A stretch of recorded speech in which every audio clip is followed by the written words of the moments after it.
And we should be on, I believe. Good evening and welcome to the regular meeting of the Wooster City Council held by Zoom video conferencing and YouTube this Monday, November 16, 2020 is after 7:30 p.m. as we are in day umpteen of the viral dystopia, but hopefully 2021 will be a better year here. Next meeting will be Monday, December 7th, 2020. Happens to be Pearl Harbor Day. At this time, Mr. Paulo, would you please call the roll? Mr. Ansel. Here. Mr. Bostancic. Here. Mr. Cavan. Here. Mr. Myers. Here. Mr. Sanders. Here. Mr. Silvestri. Here. Ms. Warden. Here. And everyone is present, so we have a quorum and the agenda will remain as presented. And at this time, I ask that you stand and join the members of City Council in reciting the Pledge of Allegiance. I pledge allegiance to the flag of the United States of America and to the republic for which it stands, one nation, under God, indivisible, with liberty and justice for all. Thank you.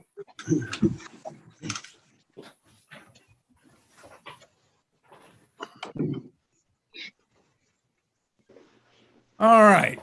Moving to item 2 on the agenda is the approval of minutes from November 2nd, 2020 council meeting. So moved. I saw Mr. Ansel motion to approve, Mr. Silvestri seconded it. All in favor of approving the minutes, please say aye. Aye. Aye. Those opposed say nay. The minutes of November 2nd, 2020 are approved. Welcome, Mr. Mayor. My pleasure to see you for the second time today, seeing we were at the Tax Incentive Review Committee meeting at noontime, which was hosted by Mr. Millay, who did an excellent job of getting through the myriad of properties that have some sort of reinvestment activity going on here in the city of Worcester. That is correct, Mr. Beitendijk, President Beitendijk. Thank you for notating that, because that was a big thing for our city and is a big thing for our city. So appreciate you being a part of that TIRC committee. Well, I'll move on because we have a number of things to talk with council about tonight. As promised, you will be introduced to our 2021 appropriation budget for the city. We've made our best projections of funding and appropriation needs for the 2021 year. Here are some brief highlights, and I'm at the 30,000 foot level on this because I figured that Andre and Joel and the council team can drill down into the specifics, but our general fund revenue projections for 2021 are $26 million, down approximately 600,000 from the 2020 revenue projections. The general fund expenditures are 24.3 million, up approximately 585,000 or 2.5% from 2020. Capital transfers are up 17%. More than last year, and at 4.8 million versus 4 million in 2020. We project ending the 2021 year with approximately $13.9 million, which equates to about 174 days in cash as a carry forward into 2022. So that's a safe landing point as far as I'm concerned. Anything between 160 and 180 days is a sort of a nice spot to land a year with a carryover. So I asked Andre and Joel if they would speak briefly about the budget because they were both so instrumental in putting the thing together along with our managers. So I'll turn it over to Andre and he can give you some highlights from his perspective. Andre? All right, thanks, Bob. So Bob basically went over a 30,000 foot budget perspective, 21 versus 20, but I want to hit on a couple of things. This is, I'm sure we've all been saying this has been a strange year, but it's been a strange year. I've been doing this this is my 29th year, and I've never seen anything like this. Interestingly enough, if we're looking at my forecast versus what we budget for 2020, looks like we're only going to be off revenue side about 1% or $350,000, which is absolutely crazy. But it's a series of events that have actually caused this. So under the category of charges for services, we are down, we will finish down about $326,000. There's some obvious reasons for this because lack of activity. Same with on the fine license permit. We're going to be down about $134,000 for the year.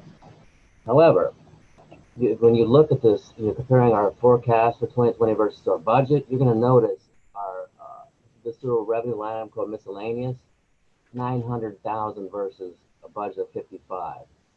The 850K delta here, we can thank the Bureau of Workers' Compensation Board and Governor DeWine for sending that back to us. So overall, again, it's just going to probably be about 1% down. Now, what's even crazier is if you look at our expenditure side. So if you look at our operating expenses, we had budgeted about $23.7 million in operating expenses. We're going to probably come in about 19.3. Okay. Now, I just want to point out this part is twofold here. We're looking at about so that delta there's about 4.5 million. 2.1 million of that is attributed to the CARES Act funding. So that reduced our expenditures by 2.1 million. The other is because of two things. Number one, lack of, again, activity. You know, we had our program shut down in Parks and Rec and all kinds of things like that. And the other thing is Joel always preached again to the stewardship and said, hey, you know what, we don't know what's happening. So whatever everybody does, do whatever you can to tighten your belts. So Bob and Joel both preached that. And we're very strong about that. So that was twofold there. That was my assistant, sorry, told me at a Zoom meeting. So that being said, interestingly enough, because of we have I would call it an artificially low expenditure number. When you look at your days in cash, the cost per day, which it was the denominator side, is artificially low. It's showing us ending 2020 at 264. Had we not had the CARES Act funds, we still would have done quite well, and we would have ended with 212. So just keep those in mind. And I think that was all I wanted to say about that. But we'll be talking a lot about the budget and that sort of thing going forward.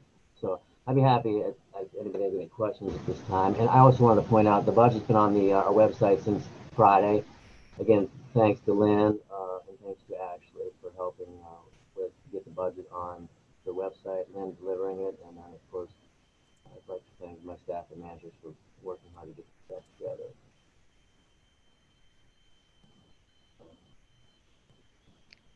Okay, thanks, Andre. I think Andre covered just about all of it. We can answer more questions, you know, as we get into it. I'll note a couple of things on page 1-6. It has the total FTEs, and it shows one more FTE in 2021 than in 2020. And that is just us anticipating the potential request of either or both of the school and the hospital potentially asking for another resource officer. There's been discussions of that. Now, they obviously pay a portion of those too. So, you know, that's just there in case. The other thing is we're going to fill ours first. And Andre mentioned, you know, that we came in quite a bit under actual expenditures under what the budget was. And as he said, the managers just tightened their budget. And one of the things we did is we sort of drug our feet. If a position became open, we didn't immediately fill it. We tried to wait as long as we could. The police obviously they probably averaged 4 to 5 open positions for the year, just difficulty in hiring. That made those numbers low.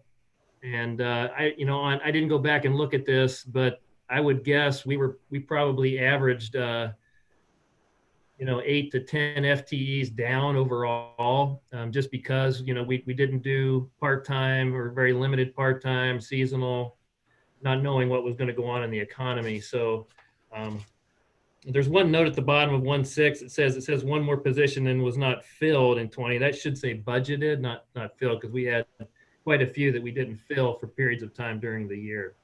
And the other things we did is if there was a capital item or something that we could hold off on for a while, we did that just to try to, make sure we were being good stewards and weren't not knowing what was going to happen on the revenue side. So other than that, we did do a lot of changes operationally this year. They didn't have a significant impact on our operations costs, but those were put into place so that we, would hopefully be able to weather if people got COVID here in our staff, and we've had more lately. But fortunately, at least as of today, we've had no internal spread, no significant, people off quarantining yet. And I think a lot of that's due to the diligence of the managers and some of the alterations we made to our operations there. So we continue to provide all the services that that we provide, and the budget for 21 does assume that we will continue to provide services and everything will operate just like it always has. That may or may not be the case. It might take a while to get back to normal, but the budget does assume that.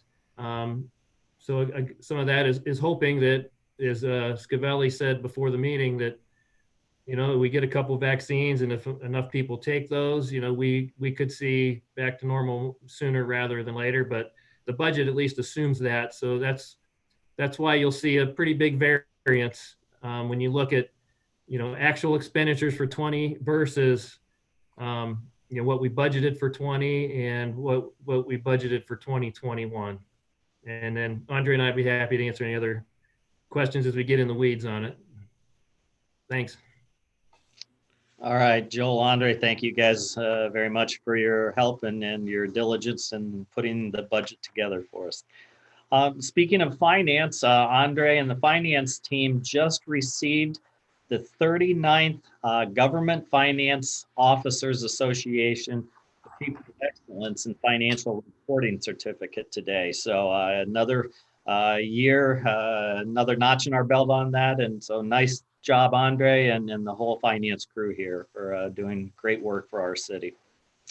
We held our annual TIRC meeting, Tax Incentive Review Council is what TIRC stands for, at noon today, as President Biden mentioned. The committee got through the agenda, and Jonathan will be preparing these actions for council action. Jonathan, do you want to give a report, a brief report on the meeting today and anything else with the economic development world? Jonathan? Sure. Thank you very much, everybody. Great to see you today. We did, as was mentioned, go through our annual Tax Incentive Review Council with our 9 volunteer member boards, which includes Ms. Underwood as the auditor from Wayne County. And also we have representation from all of our partner school districts reviewing this as well. We had 12 active enterprise zone agreements that were reviewed, in addition to several that are now in their post-abatement stage, which they are still technically active as those agreements have to be maintained. And what we are finding is that for the most recent year here, we had a total number of saved jobs at 23,094 jobs. And then another 505 jobs that were created brand new to the city. And that is close to 10% of our workforce being protected underneath one of these agreements. The total real estate taxes foregone was $639,000, while the same projects, those including those that are still under abatement, as many still dedicate 25 to 50% of the taxes that they would have otherwise paid, came in at $811,000. So a gain there. The story brightens further when we took a look at our community reinvestment area agreements. So this has been quite some time in the works. We had 30 active commercial community reinvestment area agreements, and we had 5 in addition that have come off of abatement that are no longer being reported to the state. They've completely exhausted their abatement, and they're paying taxes at 100%, and we have a few more that will be joining this coming year.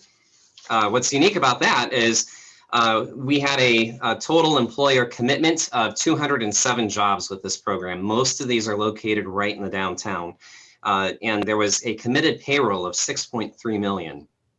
By comparison, with a couple of projects today under construction, we had 285 jobs, considerably more than the committed, and a payroll of $11.2 million, quite a bit above the 6.8. Another interesting side note with this, as these projects mature, this payroll, as far as the tax is concerned, on the real property taxes, the forgone amount was $279,000 the previous year, versus, for the first time ever, $288,000 paid off of projects that were previously abated. So for the first time, we are receiving more revenue than is being forgiven through this program. And essentially what this has done is we have, since this program's been made available to smaller entrepreneurial efforts, especially in our downtown community, that has helped to make the real estate in that location more valuable, and it's made it to be more attractive for development. And so we see that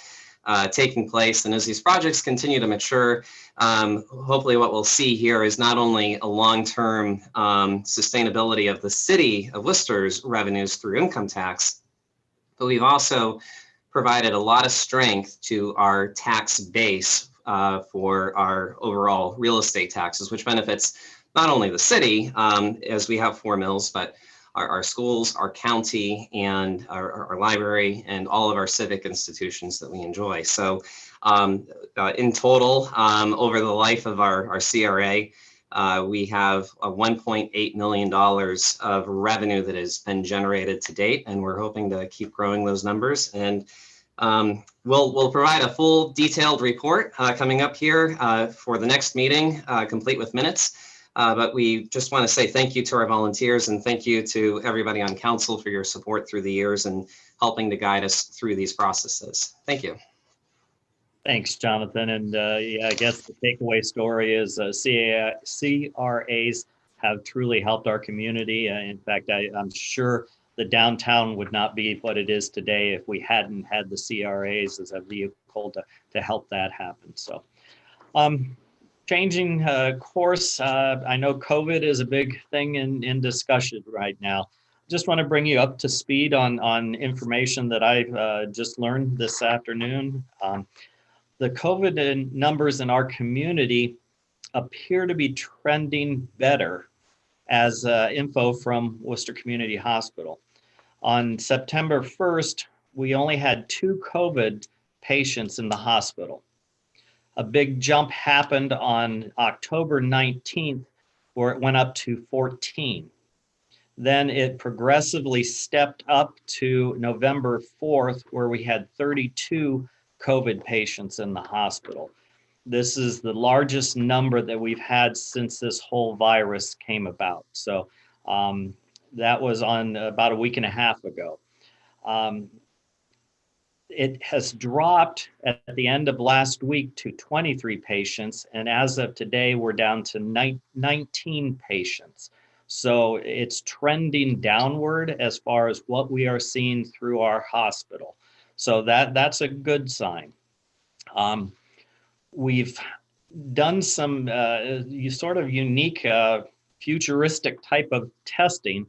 The EPA came up with it along with the Ohio Department of Health They are testing around the state sewage from communities, and not sounding very attractive as far as a job, but they are testing for strands of RNA that are being shed from the COVID virus.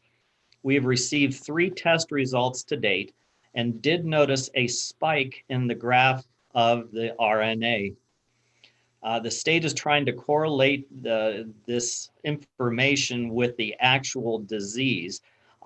They believe that it may end up giving anywhere from 4+ days of advance warning of a surge in the virus. So we are still in the process. We are one of the test sites, and you can actually see it on one of the links to the state site and the local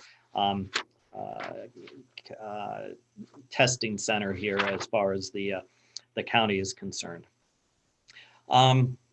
The governor's announcement last Wednesday afternoon that he may shut down business again if the trends don't get better. We hope this doesn't happen. It is not something that will be helpful to the community in any respect other than hopefully getting the disease to tame down. But he does have the authority working through the health departments to do what he believes is best. We believe that the virus spread can be influenced by our actions. Please help by taking easy steps, keeping 6-foot distance from people, wearing a mask in public, and washing your hands or using sanitizer. This should help keep our communities safer and more normal and hopefully open for the future. So that's my report for this evening, and our report, and I'll turn it back over to you, President Biden-Dyke. Thank you, Mayor Brenneman and Mr. Doherty, and Mr. Montgomery, and Mr. Millay. Appreciate the input. All right, we don't have any petitions this evening, but Mr. Scavelli, how about communications from the public? We do have 2 questions. We've had a pretty active comment section tonight, but I believe most of them have been answered by myself or by comments made either by council members and members of the administration. So I don't think we need to ask most of those, but we do have 2 here that have not been answered yet. And I will go ahead and ask those as we speak. So Ms. Weber would like to know, make sure I get this correct here, how are possible future requests for additional resource officers solicited? And what is the process to evaluate requests? And I asked that to be clarified.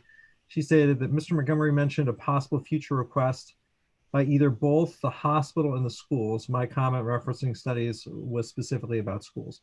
I think she's talking about school resource officers, which would be police officers in the schools. How are those evaluated? Who wants to take a stab at that? As far as I'll start it out.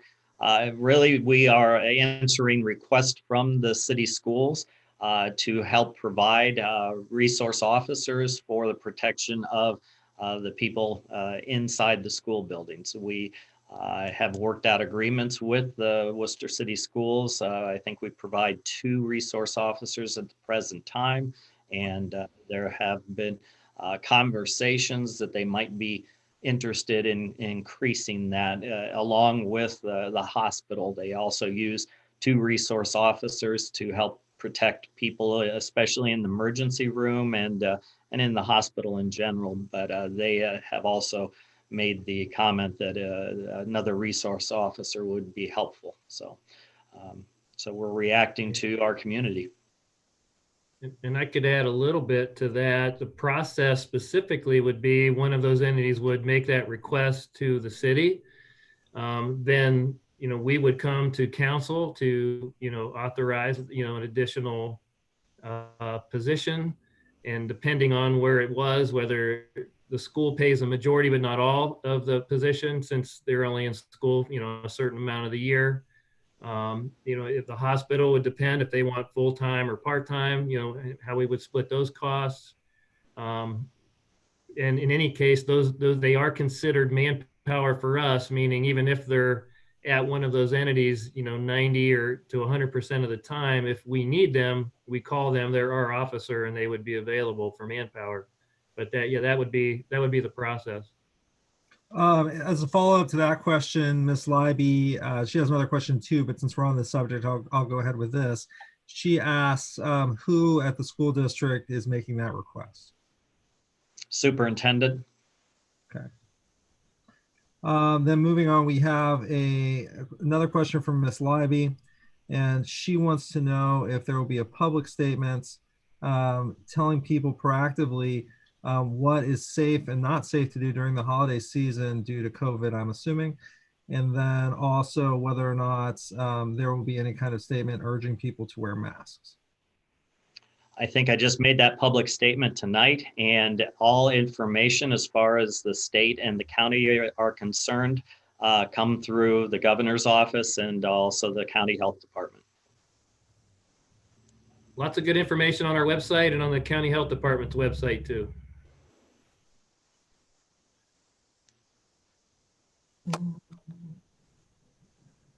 Okay, Mr. Beitendijk, or President Beitendijk, I'm sorry, are you okay with waiting one more minute to see if we get any more questions?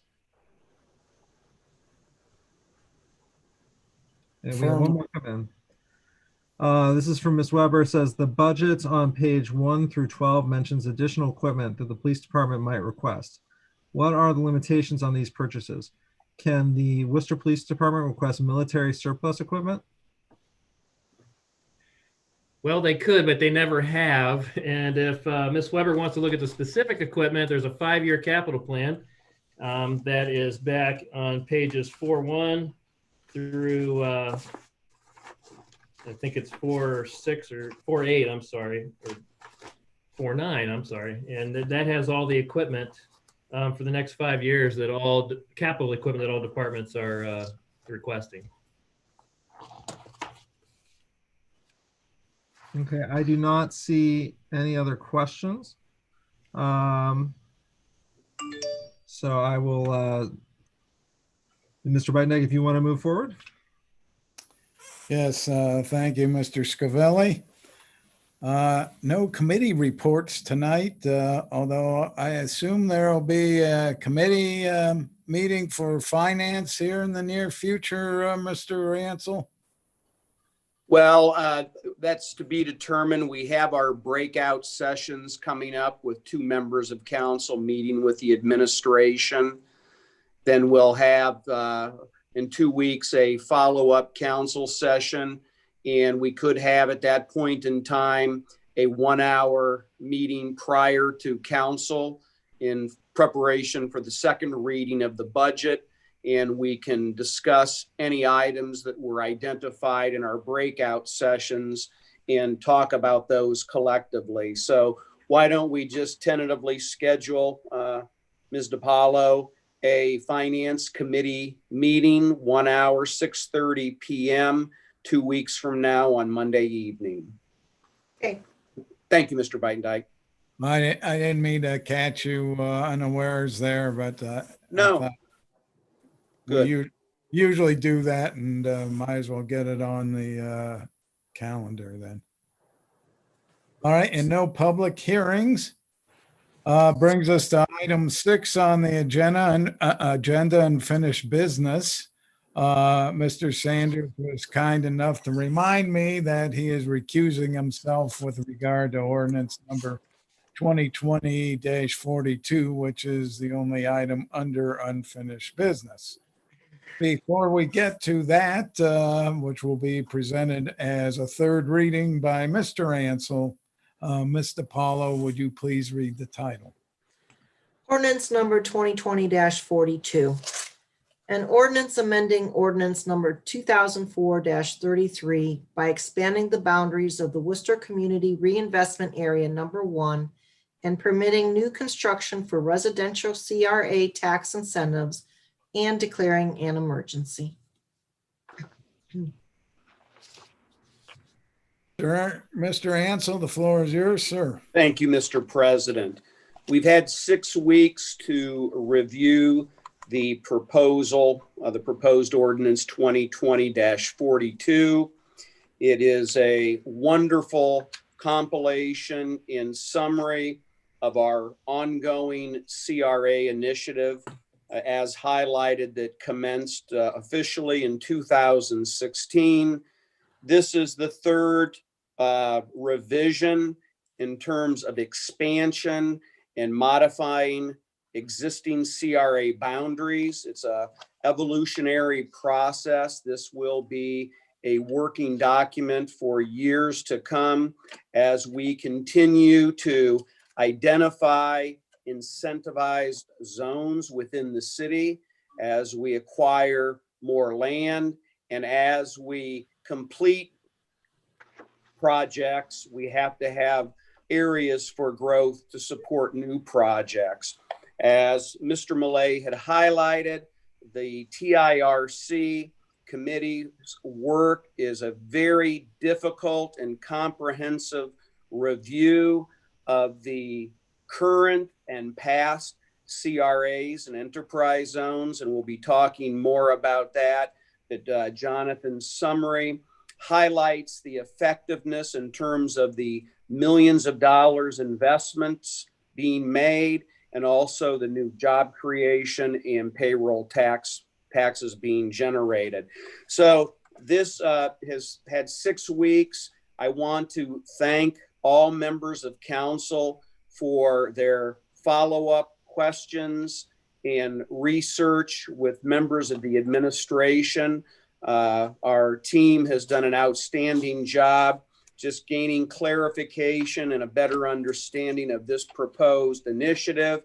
And we should be very proud and confident in the document itself and the vision in terms of continuing the ongoing success of the vital tool known as the CRA tax incentives within the corridors surrounding Wooster. So well done, very comfortable with this process and with this plan, and recognizing that it will certainly be evolving and changing in years to come. But for the next several years, we have a very clear and definitive plan. And a plan is so important in terms of the preparation for success. And we certainly have prepared and positioned ourselves for future growth along the boundaries of our CRAs and our enterprise zones. So thank you, administration. Thank you, members of council. And most importantly, Jonathan Millay, for your hard work putting this package together in such a cohesive and concise format. So that being said, if there aren't any additional questions, I would motion to approve ordinance 2020-42 this evening. Okay, motion to adopt ordinance number 2020-42 by Mr. Ansel. Is there a second? Seconded, Mr. Myers. Second by Mr. Myers. Any further discussion, questions? We've looked at the last 2 meetings and very much appreciated all the hard work that went into it. And I know most of it was probably Mr. Millay with some additional help from other members of administration. And if people don't think that these things don't work, the numbers that we saw at the Tax Incentive Review Council today, I'm telling you, these have revitalized downtown and brought a number of jobs in Worcester, which I'm sure would not have been here otherwise. Seeing nothing, would you please call the roll on the motion to adopt, Mr. Paul? Ansel, Yes. Cavan, Mark, you're muted. Put your unmute there. No. No? Okay. Yeah. Warden, Yes. Myers, Yes. Silvestri, Yes.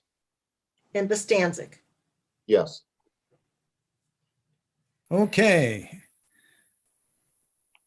Ordinance number 2020-42 passes. Now to item 7 under the agenda, new business. We have the first reading of resolution number 2020-55. It's slated for 3 readings. It'll be presented by Mr. Myers. Mr. Paula, would you please read the title?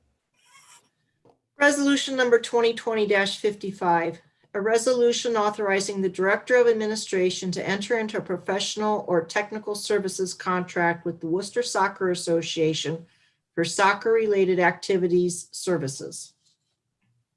Mr. Myers, the floor is yours, sir.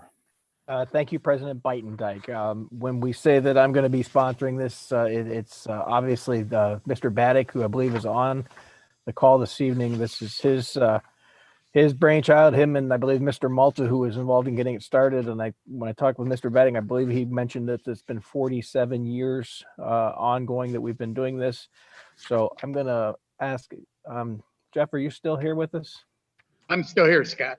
Perfect. Looks I like see he's that- coming out of the bullpen. So you called for the right-hander there, Mr. Myers. I'm going to call for the guy that knows more about this to go ahead and review it briefly. And I don't see any reason. This is budgeted, so I will be asking for a motion to approve as soon as we hear what Mr. Baddick has to say.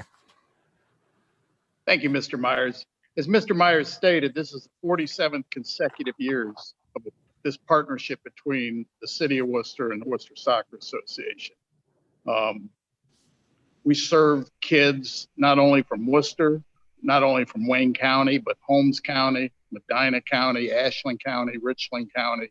A number of counties utilize our program. Unfortunately, this past spring, summer, and fall, our numbers were reduced greatly by COVID.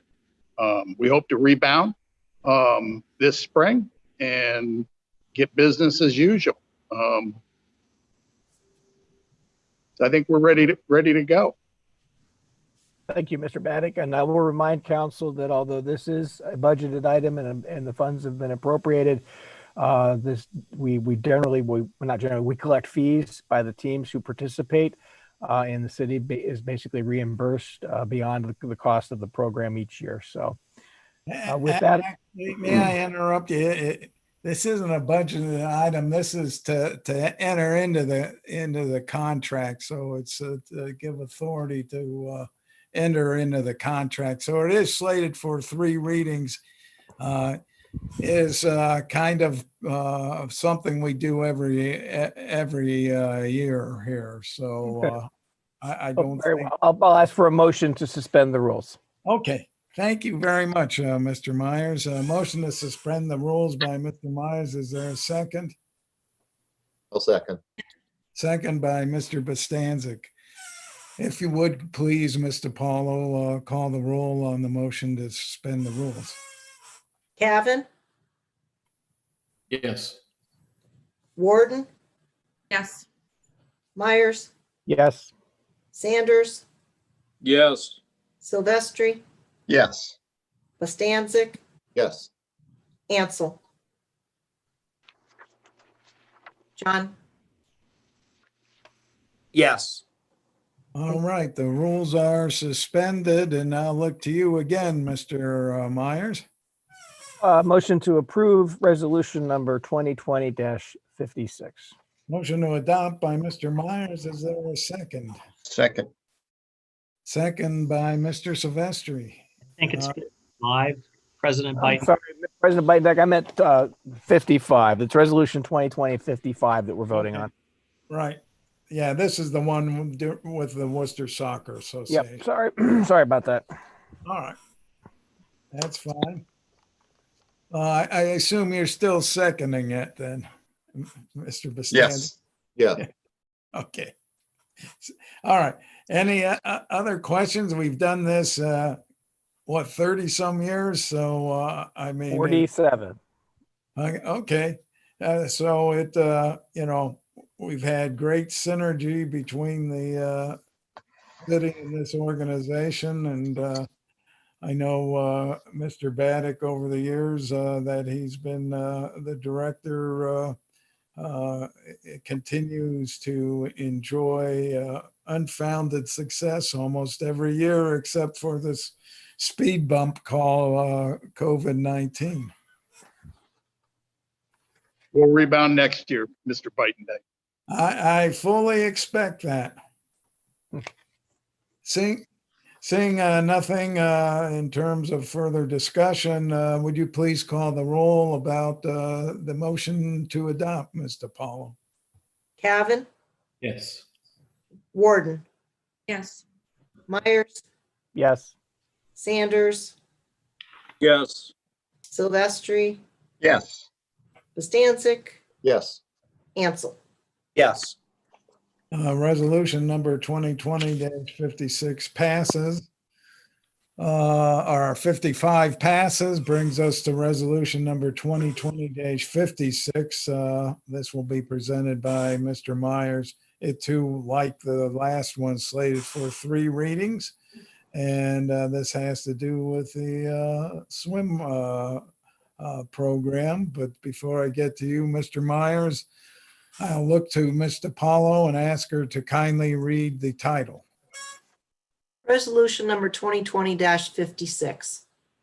A resolution authorizing the Director of Administration to enter into a contract with the Wooster YMCA for professional administrative services related to the management and operation of the City of Worcester swimming facilities. Mr. Myers, I turn the floor back over to you, sir. Thank you, President Bidendijk.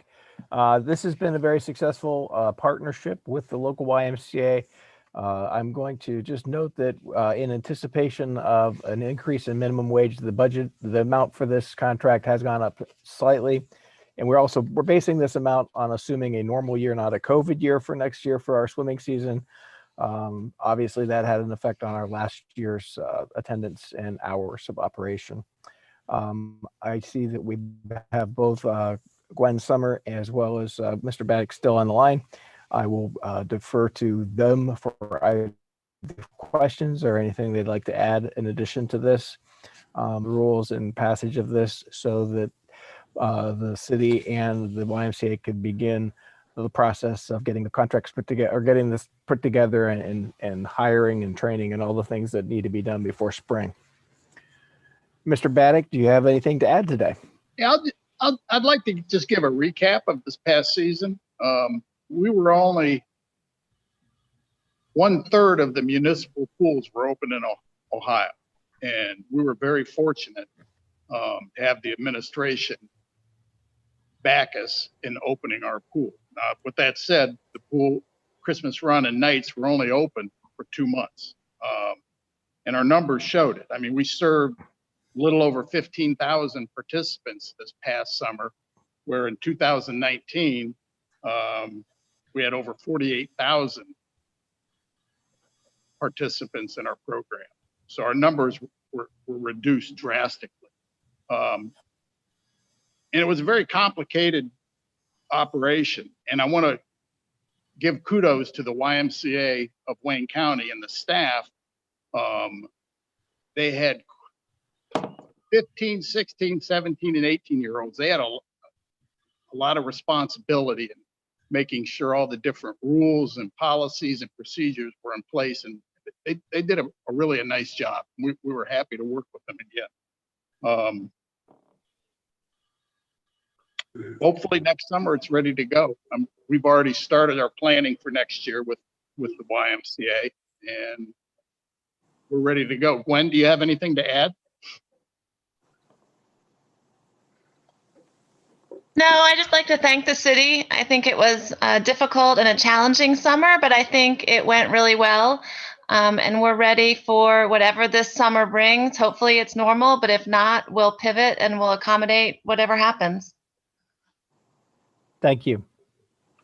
Yeah, I know that the Prelander pool, the chlorine content was bumped quite a bit, which was a good thing to help with COVID for the summer. And just made your teeth feel a little chalky at times, but other than that, it was a good thing. So, all right. Only when the pH was off, Mr. Myers. Well, that happens too. So, I have learned though to be a lifeguard throughout the pandemic. I did get certified by the YMCA to be a lifeguard, and I know how to check all those chemicals and stuff now. So that's kind of an added bonus. So with that, I will ask for a motion to suspend the rules. Motion to suspend the rules by Mr. Myers. Is there a second? Second. Second by Mr. Silvestri. Ms. DePaula, would you please call the roll on the motion to suspend the rules? Stanzik, Yes. Myers, Yes. Sanders, Yeah. Silvestri, Yes. Warden, Yes. Ansel, Yes. and Cavan. Yes. Okay, the rules are suspended. I look to you again, Mr. Myers. Thank you, President Biden-Dyke. I'd like to ask for a motion to pass resolution number. This is the one that's 2020-56. Correct. Motion to adopt by Mr. Myers. Is there a second? Second. Second by Mr. Silvestri. Any further discussion? Seeing none, Ms. DePaula, would you please call the roll on the motion to adopt? Stanzik, Yes. Myers, Yes. Sanders, Yes. Silvestri, Yes. Warden, Yes. Ansel, Yes. and Cavan. No. All right, resolution number 2020-56 passes. Now we'll look at resolution number 2020-62. It is slated for 3 readings. They'll be presented by Mr. Ansel. Ms. DePaula, would you please read the title? Resolution number 2020-62, a resolution authorizing agreements with various applicants for the use of economic development monies. Mr. Ansel, the floor is yours. Yes. 15 years, my tenure on council, we've had a joint application for distribution of our bed tax receipts. As we are all aware, and members within our community, we receive bed tax receipts from our hotels in town. And we retain a portion of those monies to support economic development and growth, commercial activities, and in our general fund budget. Then we redistribute those portions of funds to the economic drivers within our community. And prior to 15 years ago, there were multiple applications, and it was a challenging process to really delineate who best served the economic development cause within our sister city and community. So the joint application has had a legacy of success. It certainly has been an effective stimulus for economic development within our city, community, and surrounding county. And this evening, we have the 3 applicant representatives: Shannon Waller, Main Street, Wooster; Samara Zimmerly, Worcester Chamber; and Martha Starkey, the Wayne County Visitors Bureau. And I would like to give them an opportunity. We've received their comprehensive joint application that highlights the activities that they support within our community. They have economic impact calculations that show what their programs drive in terms of tourism and expenditures within our community. It's a very comprehensive and thorough document that has a justification rationale behind the investment that they are receiving from our city. And with that being noted, based on the hard work that they have put into the joint application and having the 3 representatives here this evening, I would like to have some comments for council so we can hear firsthand what they've done in 2020, what their plans are in 2021. And you can condense your commentaries because all members of council have had an opportunity to review your hard copy binder presentation. But thank you for your ongoing legacy of success and the unity, the cohesive collaboration that exists between these three very important entities. And I think what I'll ask, and we'll just go in an order of funding levels, and then I'll talk a little bit about the funding in conclusion in terms of what our projections are based on the 2020 receipts from bed tax and how that will be allocated. Unfortunately, we're all aware that use of hotels and other programs have been severely impacted in 2020. So this is going to be a record low year in terms of the 15 years of fund allocation. So the percentages are going to stay the same. And I'll go through that after we hear comments so the public is aware of the percentage allocations.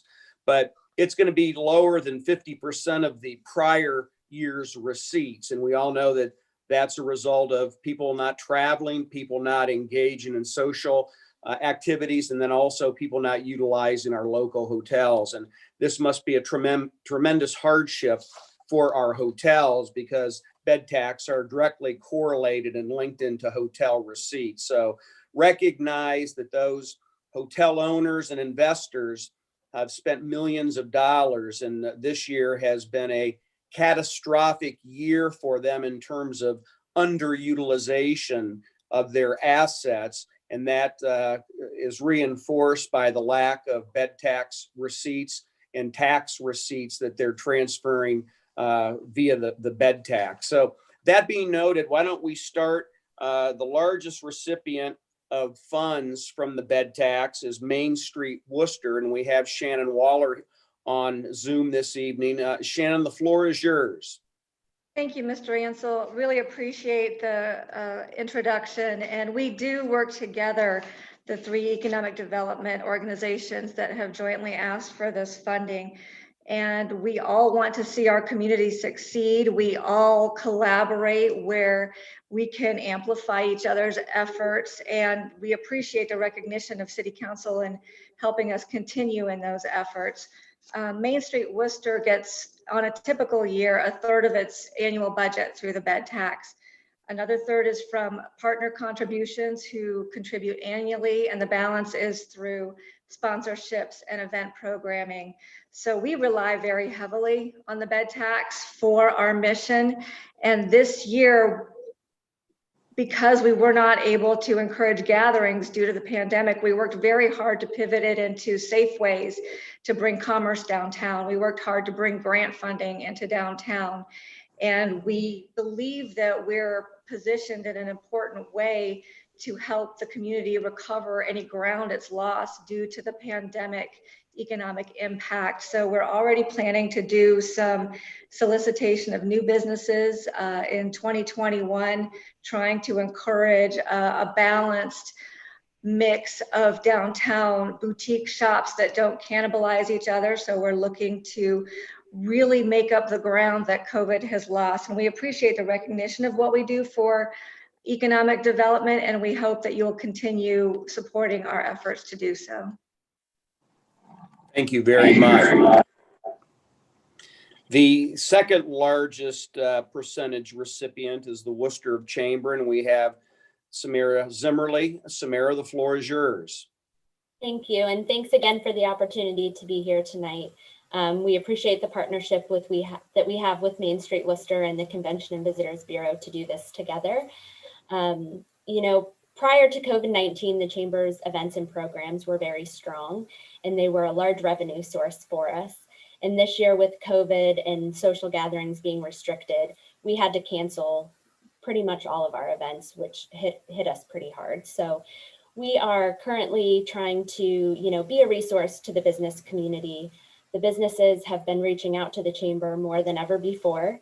So we've completely shifted our focus And we've been trying to relay information to the businesses, from the governor's office and the health department, grant opportunities. We've been providing educational opportunities for our members through webinars and that type of thing. And the one thing that we have done is we've scaled back our staffing, but we're trying to do more with less. So the bed tax is extremely important to our organization as well, especially with the uncertainty of knowing what 2021 brings. So none of us would have thought back in March when this all happened that we would still be dealing with it in this way at this time. So we just thank you for the opportunity and look forward to hopefully continuing this partnership. Thank you, Samara. And Finally, I say my fall was not the same without the wiener dog race. I know. Mine either. Finally, the Wayne County Convention and Visitors Bureau. Marty, the floor is yours. Thank you, Mr. Ansel, and thanks for the opportunity to join everyone this evening. As you know, our organization is funded 100% by the bed tax. We also get the 3% Wayne County-wide bed tax, but of course, it's hit us especially hard. Our budget has been cut basically to about 40%. We haven't seen the whole gist of that yet because we run about a quarter behind. So that money, that the check that we just got was for June, July, and August, and that was about 40% of last year's. And so then we still have a little bit to catch up. So I look for the next few checks to still be pretty low, but hopefully things will bounce back and we'll be able to recoup. Obviously that people, are not coming to visit. They're not staying in the hotels. They're not really eating in the restaurants. The motor coach business has taken a huge hit and they have gotten really no help at all to rebound. We have had a few try it. The motor coaches are only about half full and they're trying to do all the social distancing and do things correctly. So the ones that we've had have been fairly successful and we hope to get some more of those. We've also cut staff and of course cut just about every category we possibly could. And then we have offered everybody that was in our brochure for 2020, we have offered to pay for half of their cost to be in for 2021 because we realize that, everybody's in the same boat and everybody's, suffering certainly to the same extent that we are. So every little bit helps and we appreciate what we get from the city and we will certainly use it to our, the best of our ability to get people back to Wayne County. Thank you. Thank you very much. I will say our heart goes out to all three of the entities regarding the hardships incurred for your client base, your representative base, and for our community. And I will have to highlight that the convention business, nationwide is at a virtual halt and standstill. So when you look at the economic impact and the severity on the three entities recognized here, the Convention and Visitors Bureau has probably been impacted the most significantly because they're pretty much based on tourism and convention and large mass gatherings. Main Street Wooster has continued to resurrect and create new programs and energies to drive activity in the retail sector, but certainly restaurant activity and hotel activity is significantly below prior years. And finally, the chamber has a unique balance of both retail and commercial industrial. So again, very challenging times. It must just be very traumatic and difficult to manage accordingly. You've had a great history of contribution and success, but as we highlight, and I'll give some numbers now just as a reference point, the projected bed taxing program receipts for 2020 will be less than 50% of prior years projected. Prior years was about $277,000. This year, if we can finish reasonably strong in November and December, but certainly that isn't something that we should anticipate with the Thanksgiving per the public comments, the limited travel, the limited gatherings. So November and December, from the initial projections that Mr. Doherty had provided to City Council, could actually be lower, be a shorter finish than anticipated. So the $120,000 receipt may not hit $120,000. So with that, the city will retain about $62,000 of those receipts and put about $58,000 into the redistribution, the joint application that we're talking about this evening. And I just did some quick math to the representatives of our economic drivers within the city. The combined totals, and there's two levels of allocation, and we won't get into the math, but it ranges from 57% down to about 5%.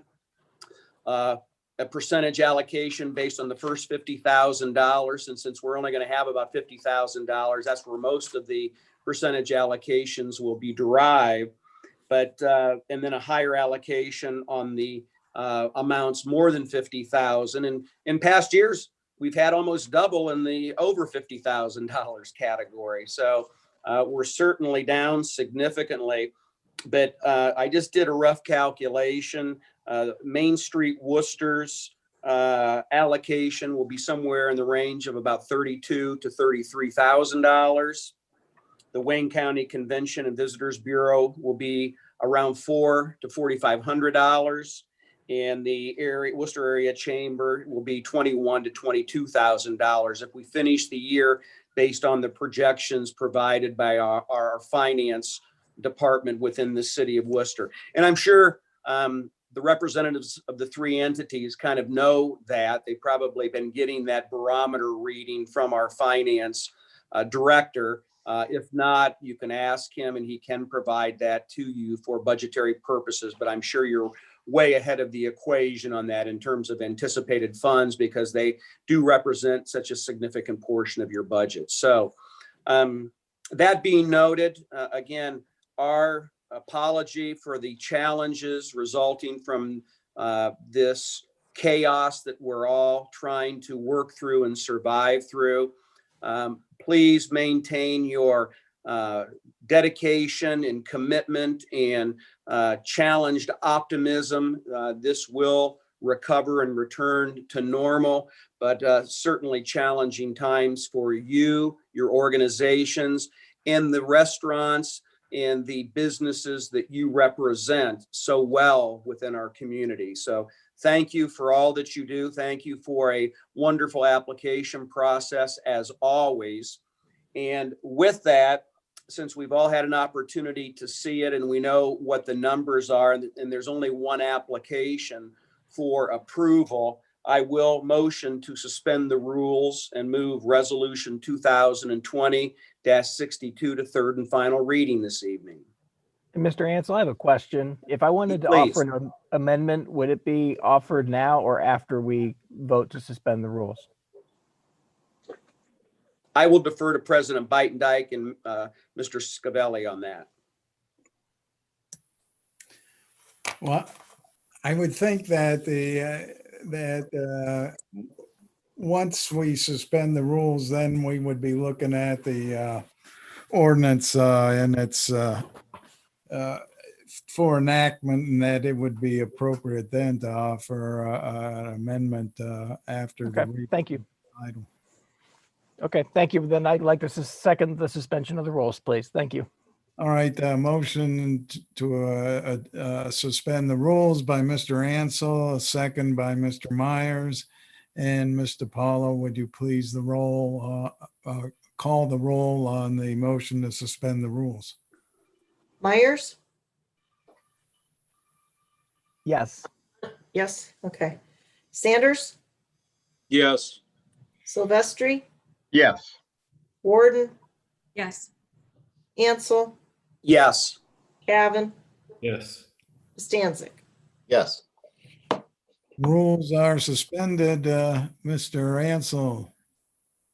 Yes, I'll open it up for any comments from council prior to proceeding. Well, I think we Oh, need okay. to make Okay, a motion to adopt. motion to adopt by Mr. Ansel. Is there a second? Second. Okay, second by Mr. Silvestri. Now, Mr. Myers, you had suggested that you have maybe want to make an amendment to the ordinance. Yes, thank you, President Dyke and Mr. Ansel for, I'd like to offer up a point of, we just had a review from the city. The city's actually fared fairly well due to very good planning on the part of our finance department and our managers with tightening their belt and budgeting.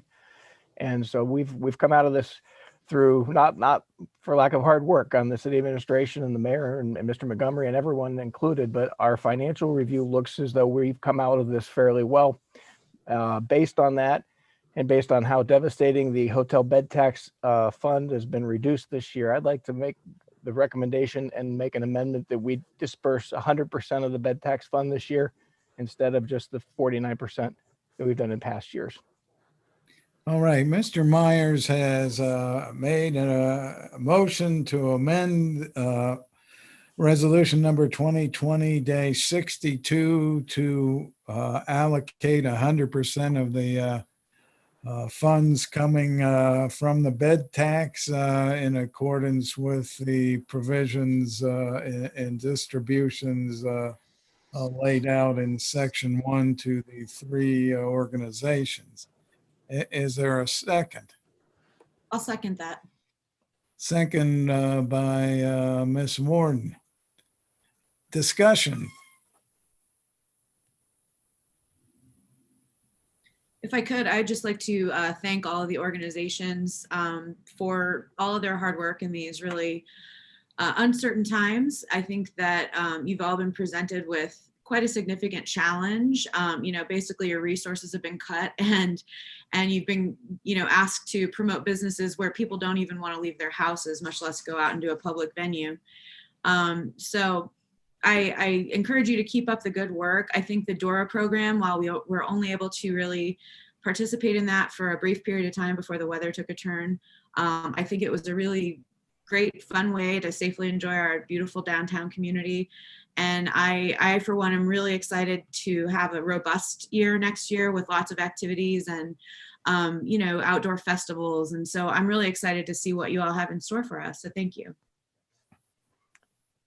Thank you, Mr. Ansel, Mr. Bidek. I will note that I know that it won't make up a large portion of this, but I do have 10 nights reserved at the St. Paul Hotel for December for my daughter to come and visit, assuming she can still come at that time at least. At least I know they've been slow down there. I've worked with them over the summer to make some arrangements but yeah, we'll do everything we can to support you guys. Mr. Andre, you look like you wanted to say something, or was that gas I saw? No, I don't want to get into the legal side of things, but I believe if you look at our, an ordinance was passed in 1997-24 that made that allocation. This ordinance doesn't allocate the 48, the 48-52 split. Should we have a separate ordinance or can we do it on this ordinance? I don't know. That's my. I think. Well, I was thinking as we were talking that the section 1B would be is what would be amended. Is that? Yeah, because if you look at 1705-02. Yeah. It says 4%. Yeah. And then it says the remaining half will be, one will be put in economic development fund and one will be put in the general fund. I just didn't want this to mess anything up as far as the whole allocation. Can I comment on that also? That's very relevant because really the legislation before us this evening is approval of applications for bed tax available funding. The funding percentages are, you said, like you highlighted, regulated by another governance. So that allocates the funds from the process. the pending legislation this evening isn't to talk about percentages. It's about accepting the applications for request of our bed tax funds. Two different issues here. Well, you're right. So that, as obviously trying to think about it. So what might be more appropriate is when it comes to our budget allocation, that might be where the tweaking is how much of the bed tax monies that is the city share might be appropriated to the organizations under this scheme. Okay. Well, and a specific piece to support that would be amending the existing ordinance that allocates the percentages of receipts. So that's another ordinance modification. Now, we could have some dialogue on that. Here's what I'm thinking is, the bed tax money is going to come into the city coffers, and we can do something to say that those monies should be appropriated to the to payment under this scheme, rather have to tweak the whole ordinance. Okay. Well, why don't we wait until that time to make that? I'll wait till that time to bring that up during the budget and appropriations timeframe. Thank you for pointing that out. But we can still accept this piece this evening in terms of approval of the joint application. You would withdraw your motion to amend. I would like to withdraw my motion to amend at this time, and we'll address this at a future meeting when we're discussing the appropriation. Motion to withdraw the amendment by Mr. Myers. Is there a second?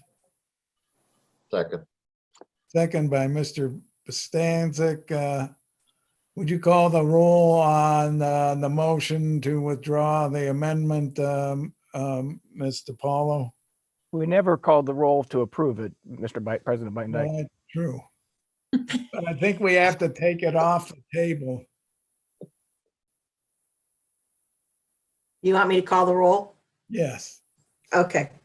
Myers? Yeah, we're calling the roll on the motion to withdraw, to allow it withdraw. Yes. Yes. Yes. Yeah. Myers. Okay. Yes. Sanders? Yes. Silvestri? Yes. Warden? Yes. Ansel? Yes. Cavan? Yes. Bostancic? Yes. Okay, the motion to amend has been withdrawn, which means then we are looking strictly at ordinance number or resolution number 2020-62 in its pristine state again. Any further questions or discussions with regard to this?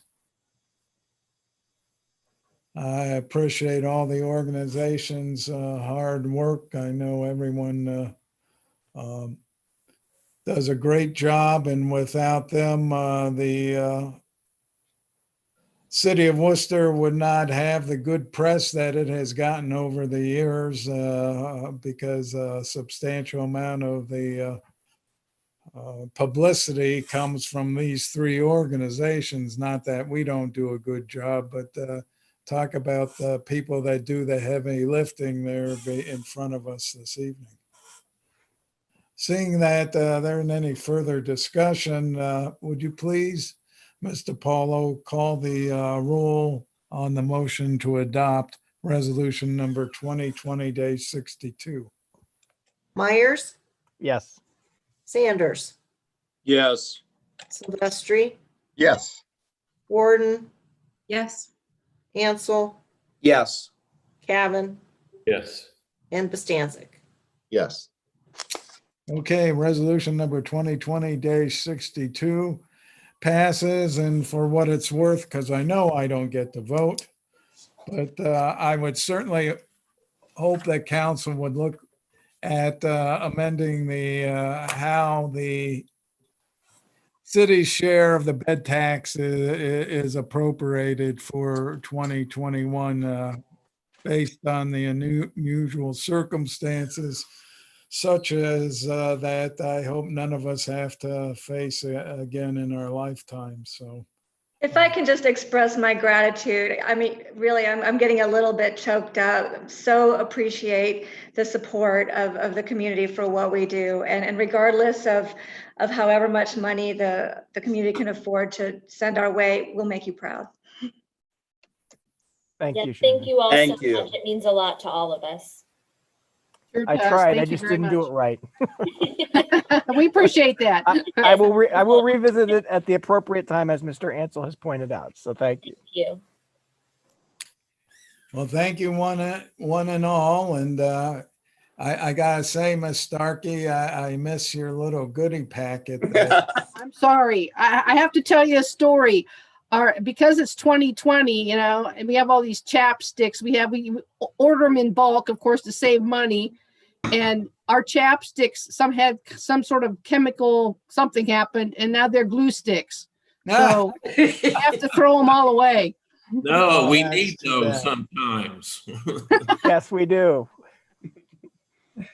Well, anyways, thank you all. We really appreciate it and know the hard work you all invest in each of your organizations and in promoting the city. Appreciate it. Thanks for coming, everybody. That brings us to ordinance number 2020-44. It'll be presented by Mr. Ansel. It's slated for 3 readings. If you would, Mr. Paulo, please read the title of that. Ordinance number 2020-44.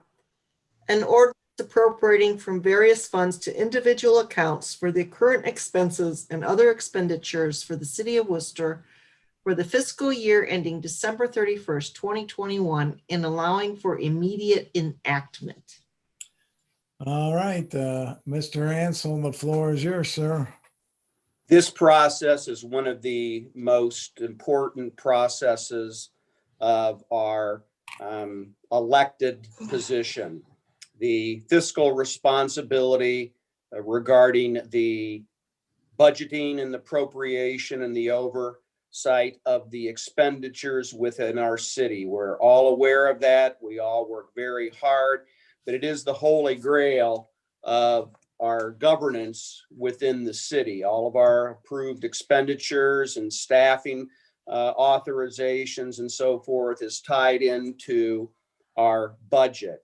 And this has been a very challenging budget. I want to compliment the mayor, Mr. Dordia, Mr. Montgomery, and the rest of the support staff for the compilation of a very thorough and accurate budget.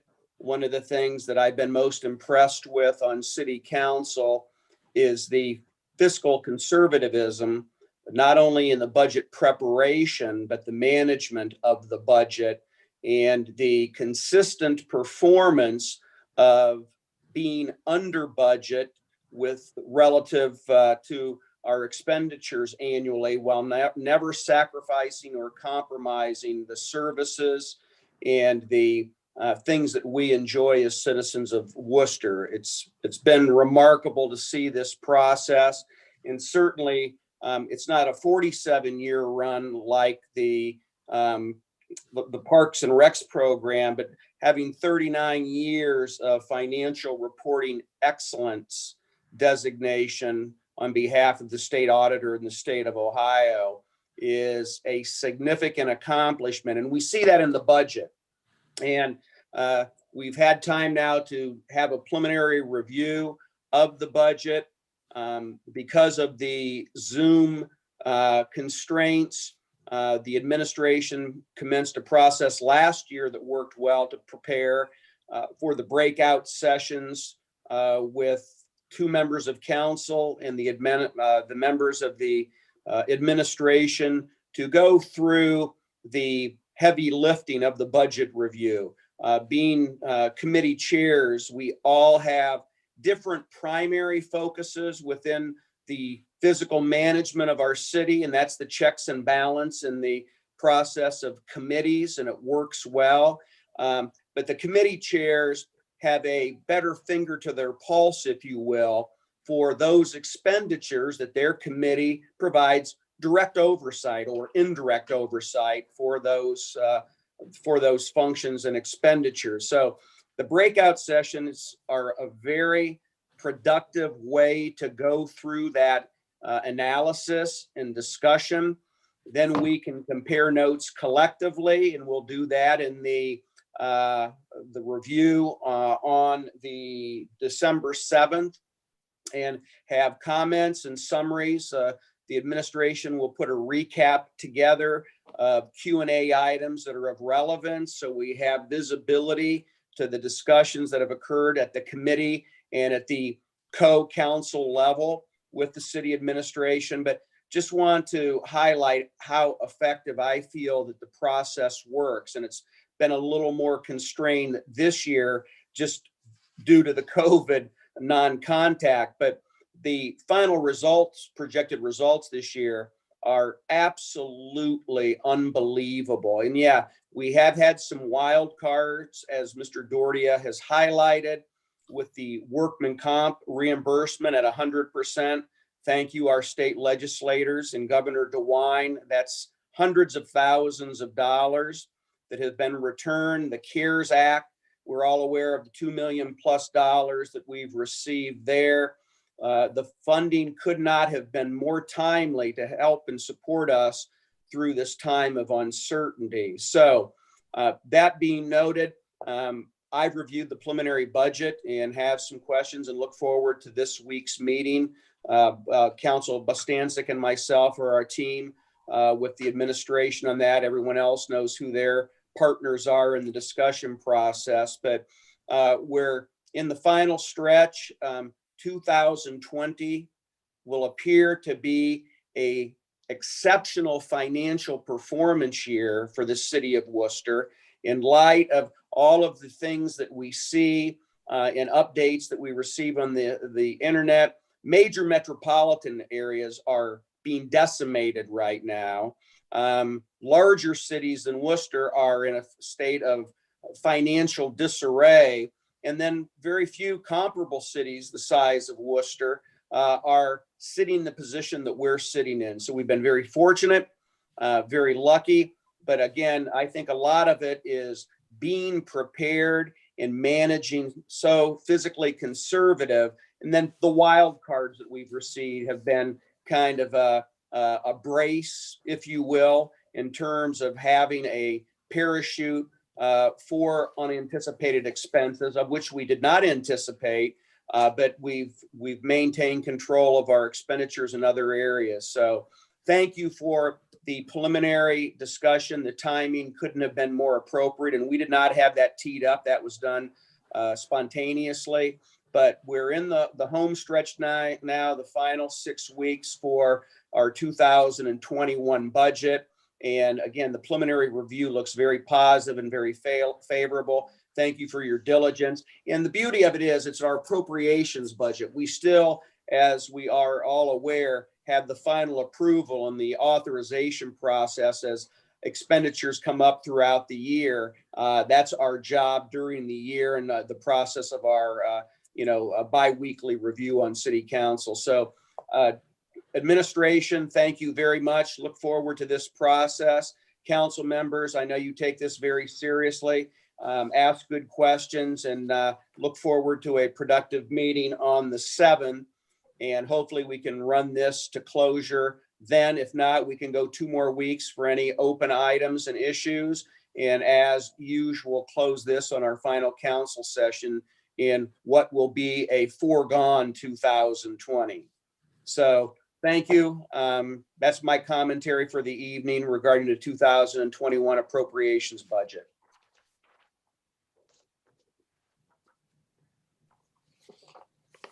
Mr. Beitendijk? You're muted, Mike. Sometimes the shift bar works and sometimes it doesn't. So we'll consider ordinance number 2020-44 as having its first reading. Thank you, Mr. Ansel. Resolution number 2020-63 will be presented by Mr. Myers. It's scheduled for 3 readings. Before we get to you, Mr. Myers, I'll look to Ms. DiPaolo and ask her if she would please read the title. Resolution number 2020-63. A resolution authorizing the Director of Administration to enter into an agreement for a grant with the Ohio Department of Natural Resources for certain improvements at the proposed Clear Creek Park, to accept any such grant if awarded and allowing for immediate enactment. Okay, Mr. Myers, floor is yours. Thank you, President Beitendijk. This is the park that we had the land donated by the Seaman Foundation out on the western edge of our city. And the Joel or Andre, one of you might be able to give a little more detail on the use of this grant funding. Andre's not here, is he? Yeah, he's still here. Oh, Andre, hey, there you go, Andre. Sorry. Yeah, I was looking for Jonathan. I don't see him here anymore. I think this is the money that was appropriated through the state capitol, and then it was came through the state program for that, and we were awarded it, but we never got our grant agreement from the state, and so it was all sort of verbal, and so we just got that just recently, and like we do with any other grant, we always have to come to council and ask for authorization, to enter into the grant agreement and accept the monies. So that's what this is for. So we've known through emails and other correspondence that we were getting the money. We just never got that official grant agreement until now. Okay, so we just need to officially accept it so that it can be put to work for us. Very well.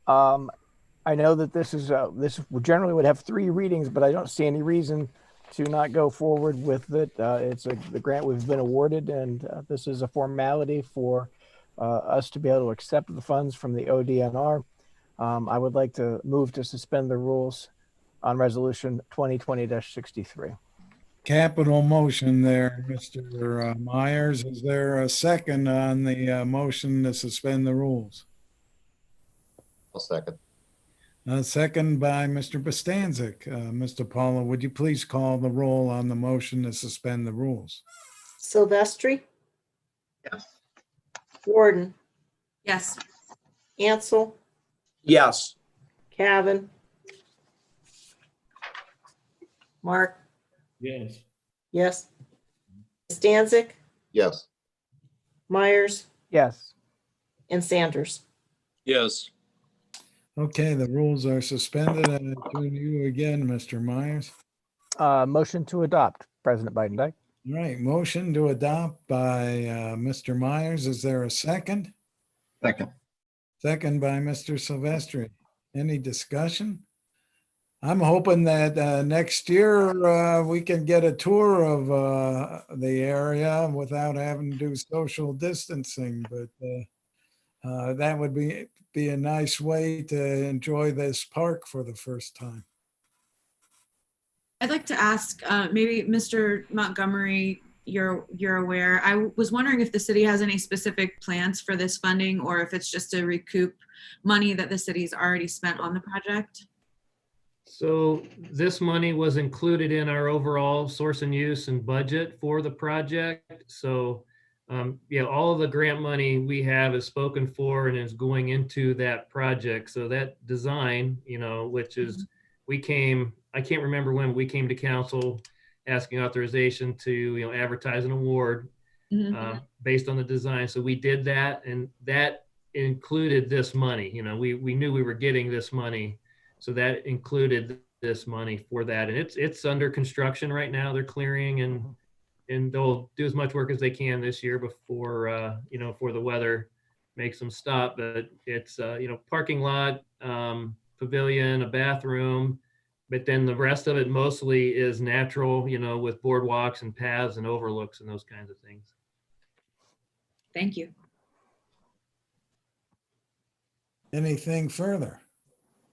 Just a question of clarification. This is just to enter into the agreement and to make the application, because it says if awarded. So the funds have not been awarded to us. They've been authorized by the state per House Bill number 481, correct? Yeah, so this was a capital grant that came straight through the, some of our legislative representatives. But so they put it in the budget. I think this one was $300,000. But then that money comes to us through a specific program. So they went through ODNR. So we knew, from the state legislators, we were getting the money. But okay, the process is it had to go through ODNR through this NatureWorks process. And so we have to officially sign the grant paperwork through ODNR. And then it's a reimbursement. So we'll do the work, we'll submit the payment request to the state, and then they'll reimburse the cost to us. So we've had prior communication, but the if awarded in the title is just to signify that we're not going to count our chickens before they're hatched. Is that Yeah, right? standard wording in these applications. Well, and what I would answer to that too is we're certain we're going to get it, but it's not awarded until we sign the agreement, and we can't sign the agreement until we have Got it. Okay, thank you. Anything further?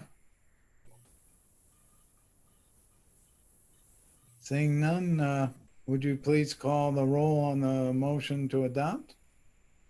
Silvestri, Yes. Warden, Yes. Ansel, Yes. Cavan, Yes. Bostancic, Yes. Myers, Yes. and Sanders. Yes. All right, resolution number 2020-63 passes. Looking now at resolution number 2020-64, it will be presented by Ms. Warden. It's slated for 3 readings. Mr. Paulo, would you please read the title? Resolution number 2020-64.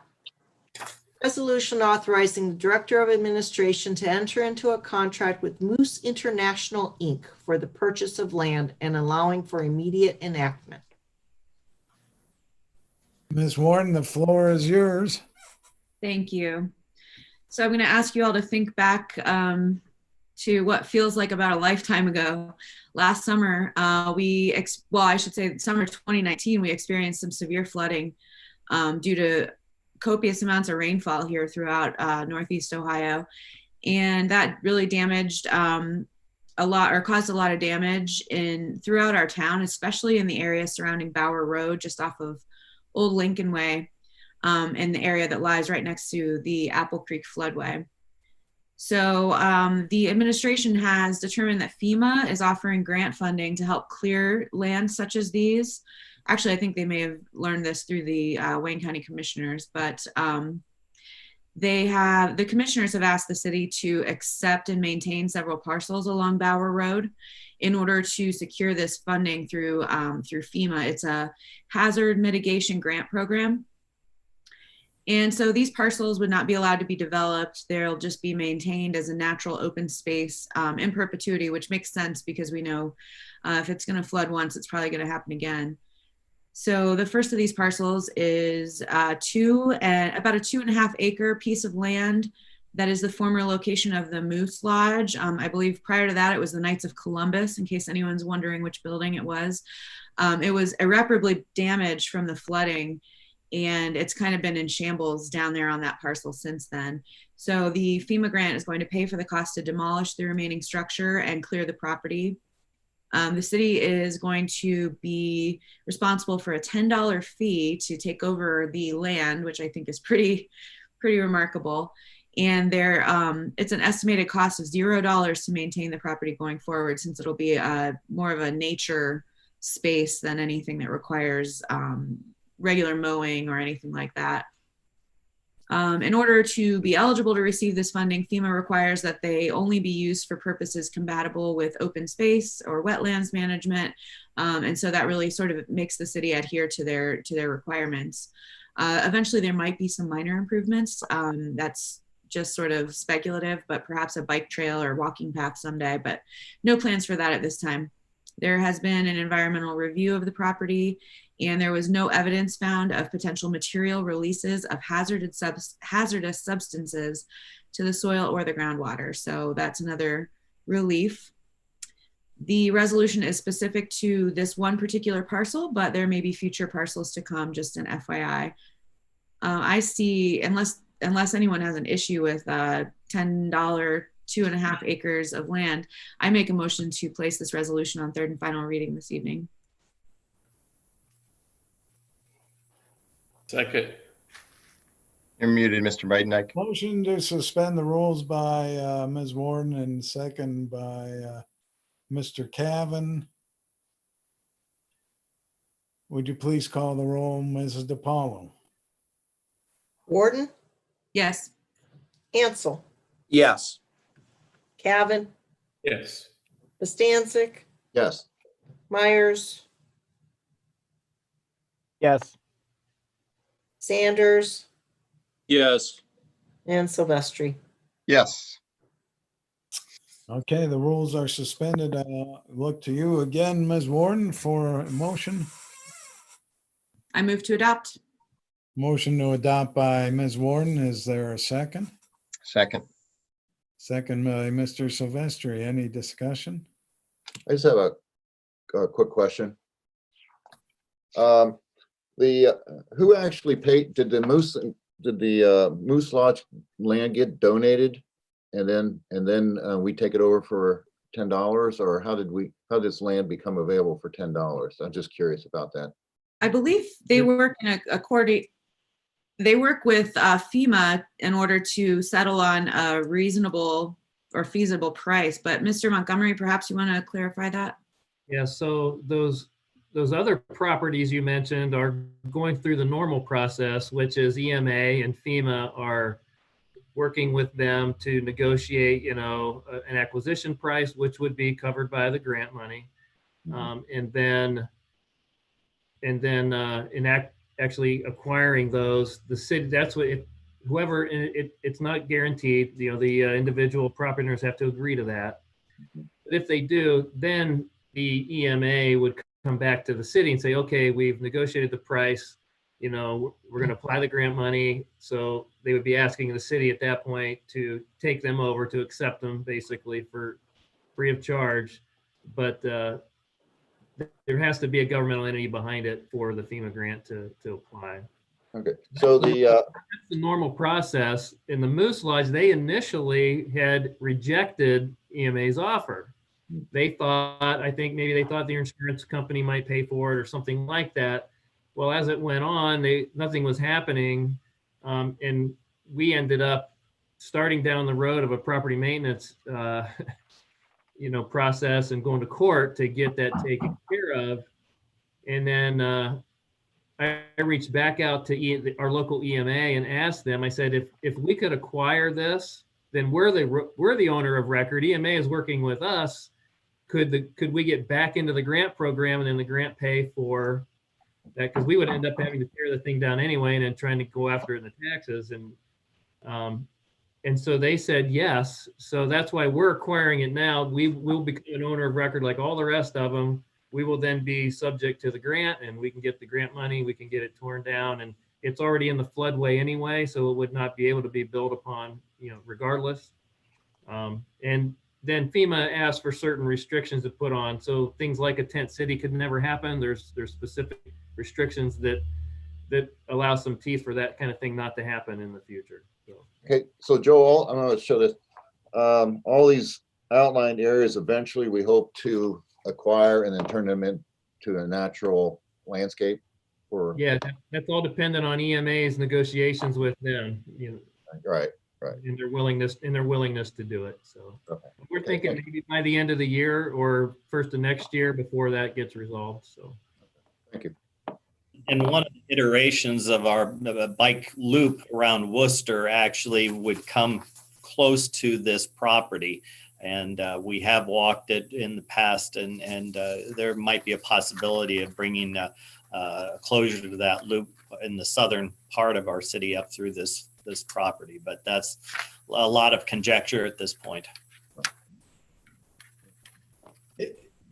Cavan.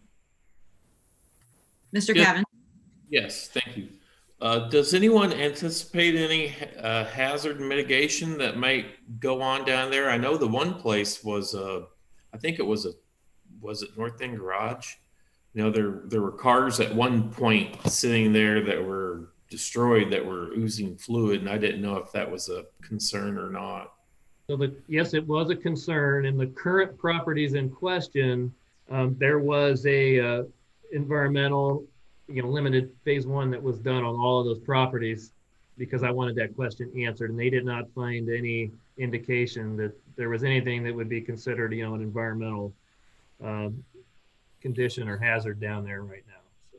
Good.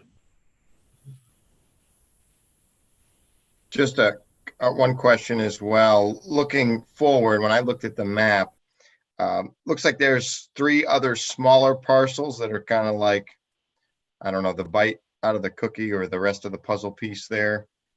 Those are not included, correct? To the west. That is correct. Those were initially, anyway, those particular owners did not want to participate. Okay. And I don't know, I know I've looked at a topographical or a topo map of the area down here, but where, Joel, in your humble opinion, where does that leave the west side of Bauer? Is there any concern with that? And I don't know exactly where the floodway is. I've not looked at that recently, but. Yeah, so the floodway, which is the main, traveling portion of a 100-year flood, is pretty much right at Bauer Road. So that whole area between Bauer and Apple Creek is the floodway. The floodplain goes all the way over and takes up almost all those properties on the west side there. So, those did get flooded out as well. And not as severely. Well, I mean, the one that's really a concern for me is where the former waste management was located there. And I'm not sure what's going on with that. I did notice when Jen asked a question about that, they were in one of the original applications that the county put together, but then they fell out for some reason. And I'm not sure if it was just because they didn't want to. But I think even though they were floodplain, they were in it because of the damage that they suffered there. So we'll have to wait and see. I could see that one potentially coming up, but right now that's not on the radar, but we'll have to probably end up going through some kind of property maintenance, process with that particular property. Thank you so much. And it's hard to tell, but the river's right there to the west of these properties. And, this would make a real nice section on the other side of Old Lincoln Way, because those who are trout fishermen, I know there's some of the trout there too. So we'd between Grosjean Park and that section up there, we'd have a nice section on the other side of the bridge for those folks who like to fish.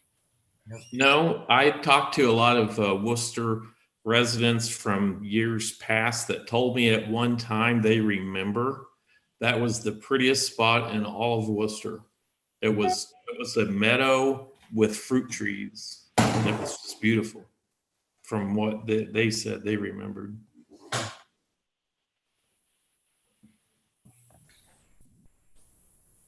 Well, I think we'd be hard pressed to turn up our nose for the opportunities. So, seeing no further discussion, I would ask Mr. Paulo to please call the roll on the motion to adopt. Gordon? Yes. Ansel? Yes. Cavan? Yes. Bostancic? Yes. Myers? Yes. Sanders? Yes. And Silvestri? Yes. Okay. Resolution number 2020-64 passes. We'll be looking at resolution number 2020-65. It'll be presented by Mr. Silvestri. It is slated for 3 readings. If you would, Mr. Paulo, would you please read the title? Resolution number 2020-65. A resolution authorizing the Director of Administration to enter into an agreement for the purchase of meter transmitting units and allowing for immediate enactment. All right, Mr. Silvestri, the floor is yours. Yes, thank you, Mr. President. So this piece of legislation is for the gray boxes, the Clara meter transmitting units that take the data from your water meter and send it to the city. And this is a 2-year contract that we're going to enter into, hence the doubling of the estimate of $70,000 to the 140. And for these particular units, since they don't have a shelf life per se, I think we just get these and put them into inventory physically, so we're prepared for 2021. I want to thank Mr. Coy for his foresight in trying to standardize these contracts and get us the best value. It is exempt from competitive bidding because it is specialized technology, but I can assure you after our discussion, Mr. Coy is up in the crow's nest, so to speak, as the ship moves forward, and he's looking for new technologies that are out there. And right now we are committed to the Clara units, but this piece of legislation is to get us enough units on the shelf for our needs in 2021. I would make a motion to suspend the rules tonight and place this resolution on third and final reading, Mr. President.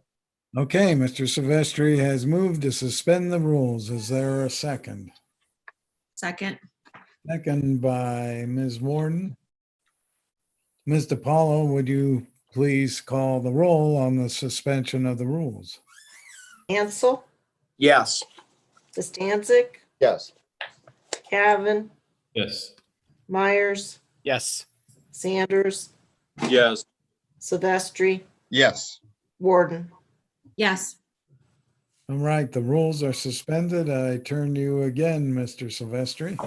Thank you, Mr. President. I move for adoption. Motion to adopt by Mr. Silvestri. Is there a second? I'll second. Second by Mr. Bostancic. Any discussion? Anyone want to talk to Mr. Coy, the EPA's friend? We had some dialogue between us earlier today. Nice to have you here this evening, Mr. Coy. Mr. Coy, how many units is this going to replace? Yeah, I mean, is it like a citywide thing, or is this just something that's going to replace as needed? it's an as needed thing. In the past couple of years, we've trended around I think last year, 2019, we replaced 658. I think I'm on that same par for this year. So I'm going in with that 700 a year estimate. And since it's something that would be over the bid threshold and it's a service, we're going to go this route. And it was going to be on the last agenda, but we were trying to get these folks locked in for 2 years. So that's why we got it here for you tonight.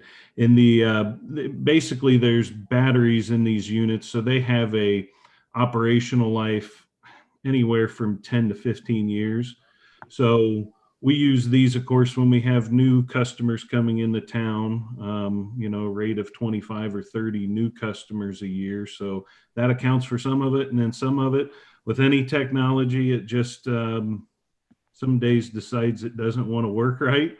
So what we do with the lots that we order, there's specific serial numbers. So if we get into that and say it doesn't get that longevity that we should, we can get a batch of them together and say, hey, these didn't last 15 years. They give us a credit towards new ones and say, hey, it was only 7 years worth. So we'll get some credit towards replacements, if you will. So. Thank you.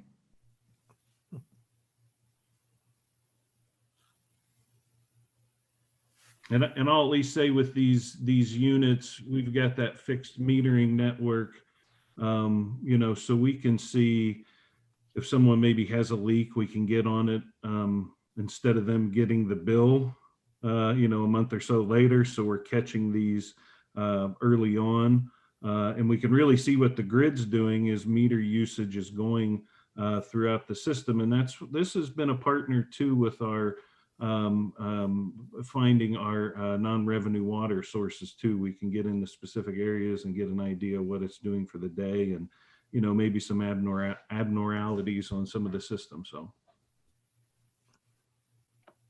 Thank you, Mr. Coy. So it's for more than just billing. There's some science and some flow tracking around the city that we get done with this data as well. Yep. And I'll say this leads to accurate billing, which I would also accurate billing leads to happy customers. So I think that's the other side of the coin with this, that we're doing our diligence to accurately track this and bill accordingly. That's good. I will say this is a key piece. I've heard a lot of great reviews on the program that we have in place to monitor abnormal water usage, and makes for people being glad when they get the phone call from the city instead of being extremely upset, because it's a proactive phone call now. And I know also that it saved a lot of things from coming all the way to the Moral Claims Board in terms of water usage as well. So, yep, this is a key piece of technology to bill and to keep our customers happy. Thanks. Any other questions? All right, seeing none. Seeing none, would you please call the roll on the motion to adopt? So, John? Yes. Yes. Stancic? Yes. Cavan? Yes. Myers? Yes. Sanders? Yes. Silvestri? Yes. Warden? Yes. All right, resolution number 2020-65 passes. Our last piece of legislation this evening is resolution number 2020-66. It again will be presented by Mr. Silvestri. It is slated for 3 readings. And for one last time, Mr. Paulo, would you read this title of Resolution number 2020-66. A resolution authorizing the Director of Administration to enter into an agreement for the purchase of water meters and allowing for immediate enactment. All right, Mr. Silvestri, the floor is yours, sir. Yes, thank you, Mr. President. So this piece of legislation is for the meters themselves.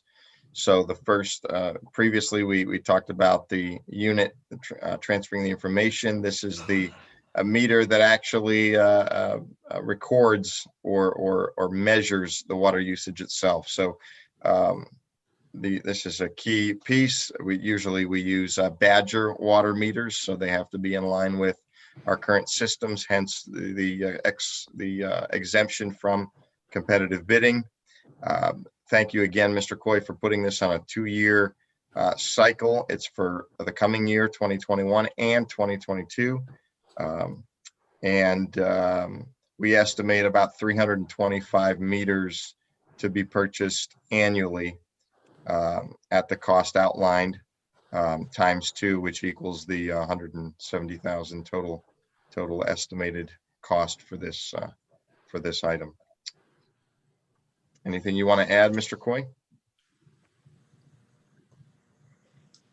I'll just say at that estimate, again, that is something that I'm basing off of trends. I also think that number is a little high based on some of our trends, how many we're replacing on an annual basis. Sure. But again, being that this piece of equipment is actually mechanically driven devices. So again, anything like that, they could decide not to operate per standard. So we're just having the funds set aside for that. Then what we do, again, we'll order a certain quantity every 6 months.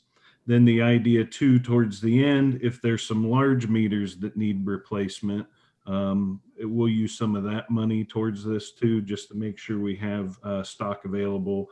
If maybe one of our customers with a 3-inch meter, even right down to residential, so we're getting those accurate readings, not only for the customer, but for us, and making sure the water's going everywhere. We estimate it's going correctly. So. Yes.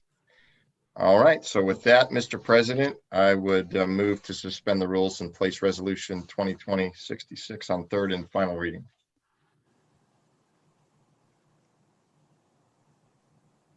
When Mr. Biden comes off of mute, Mr. Myers will second.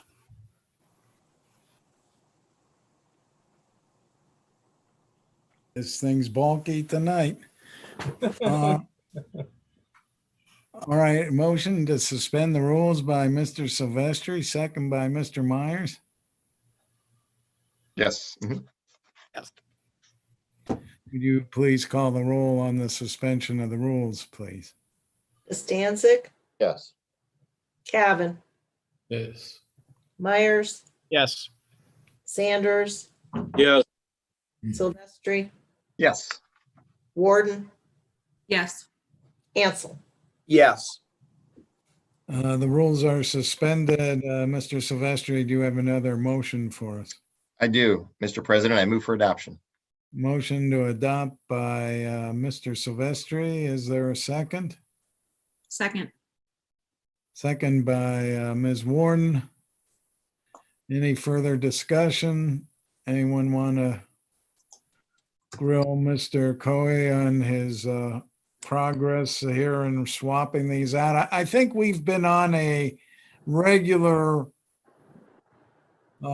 yearly schedule to swap out the older meters because of the useful life being somewhere around 10 to 15 years. Isn't that true?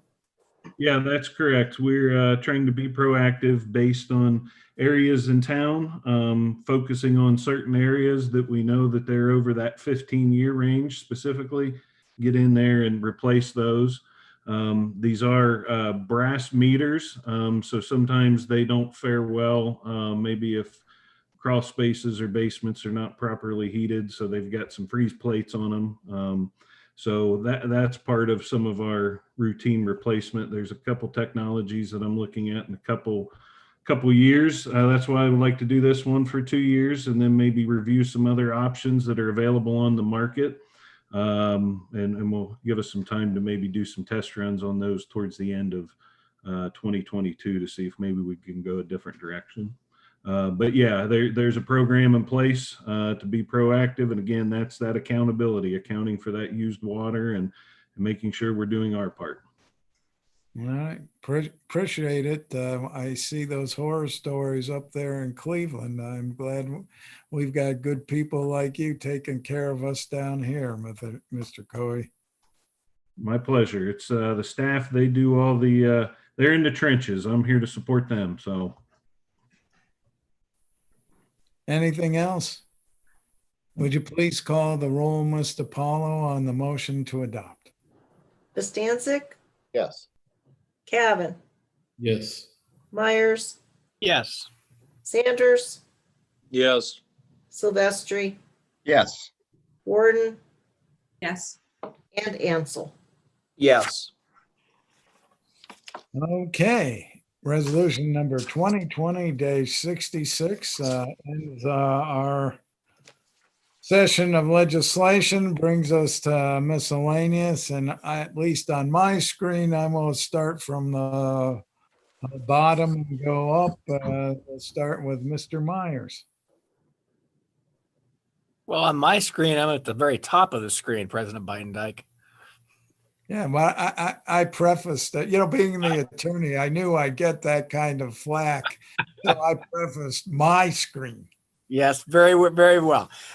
Just one comment this evening. I certainly want to thank the administration management team and specifically our mayor, Mayor Brenneman, for his leadership through this very unprecedented time with regard to managing the city's budget and taking all steps, unknown and known, that he could to help us financially get through this. And hats off to you and your team. Thank you there, Mr. Myers. Appreciate the compliment. And we do have a really good team. That's all I have, President Biden. Thank you. All right, thank you. Ms. Warden? Thank you. I have nothing further to add this evening. Okay. Mr. Silvestri? Yes, just want to thank the administration again for their hard work and for all the questions I know they will be answering. I know Jonathan Millay has been helpful and other members of the administration answering questions on other pieces of business. But as we go to get into the budget, you did all the heavy lifting, getting us the document, and I know there's still questions that will need to be answered. So thank you so much in advance. And again, hats off to a job well done. The numbers look great. Thanks. Mr. Sanders? Thank you, Mr. President. I have nothing to add this evening. Okay. Mr. Bostancic? Just one quick thing. I just want to thank Jonathan Millay for the time he spent with me on a couple different occasions going over the CRA legislation. I know he had other things to do as well, and I just appreciate his time and patience. All right, thank you. Mr. Cavan? Yes, I would like to remind everyone to please stay safe and please wear your mask. And Mr. Ansel, I'll give you the last word. Yes, thank you, Mr. Cavan. That was a great segue. I want to really resonate the administration's proactive approach to the COVID management and visibility within our community. When the information was shared with council last week through Mr. Montgomery's office and Mr. Coey's findings for the sample period, tracing the viral loads within our wastewater. You talk about a proactive scientific base correlation between having the visibility of the COVID impact within our community and allowing a proactive approach to managing the situation, and showing that during the increase, as Mayor Brenneman highlighted, during that same time period was tenfold. Now it's starting to decline, and that's manifests itself in the viral load within our wastewater. What a strong type of understanding of how this is flowing through our community. So revolutionary. I don't know how we got on the list to be one of the sample cities to have this type of documentation and correlative type of information, but I hope that resonates with our residents. You know, we talk a lot about the repetitive precautions, which are absolutely a priority, but it's the same message over and over and over again. And that's certainly repetition is always very important to increase awareness and maintenance. But when we can see scientific data showing viral load activity of COVID strains within our wastewater and how that correlates, so we can be proactive both on the testing side and the tracing side of the equation, that's proper management, guys. That's something that we should be very proud of, and our residents should be proud of, that we're thinking outside of the box in terms of trying to best manage this uncontrollable or unmanageable situation. So that just resonated with me.